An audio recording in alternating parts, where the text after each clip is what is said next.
అందరికీ praise the lord. ఈరోజు దైవ మర్మముల్లోని దినపాఠము మే 15వ తారీఖున విరిగిన మనస్సే దేవునికి ఇష్టమైన బలులు. దేవా, విరిగి నలిగిన హృదయంను నీవు అలక్ష్యం చేయవు. కీర్తనలు 51వ అధ్యాయము 17వ వచనము. మనలో ప్రతి ఒక్కరము పాప స్వభావముతోనే జన్మించి ఉన్నాము. దావీదు పాపం చేసిన తరువాతనే ఈ సంగతి తెలుసుకొనెను. అందువలన కీర్తనలు 51లో నేను పాపములో పుట్టినవాడను అని చెప్పుచున్నాడు. దావీదును దేవుడు తాను ఏర్పరచుకున్న పాత్రగా వాడుకొనక మునుపు అతన్ని పూర్తిగా మార్చి కడిగి శుద్ధీకరించవలనని కీర్తనలు 51లో దావీదు చెప్పినది చూడుడి. తాను నిజముగా ఎవరో దానిని తన హృదయపు నిజస్థితిని దావీదు గుర్తించెను. 7, 9, 10 వచనంలో ఈ విషయాలు రాయబడి ఉన్నాయి. ఆ దావీదే విరిగిన హృదయంతో ఈ రీతిగా ఒప్పుకొనుచున్నాడు.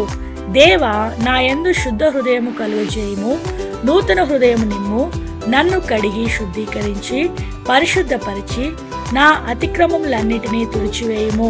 నీ స్థితిని ఉన్నదున్నట్లుగా దేవుని ఎదుట ఒప్పుకొనుము.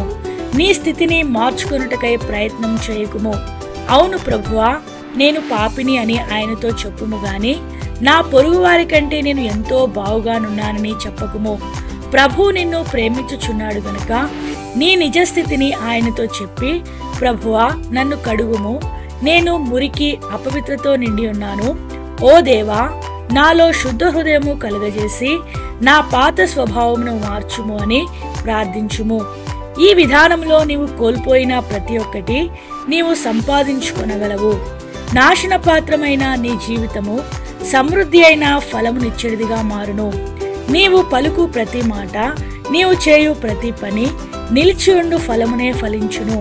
నీ పాప జీవితమును గూర్చిన జ్ఞాపకం కూడా నుండదు. దేవుడు క్షమించినప్పుడు ఆయన ఎప్పటికీ క్షమించును.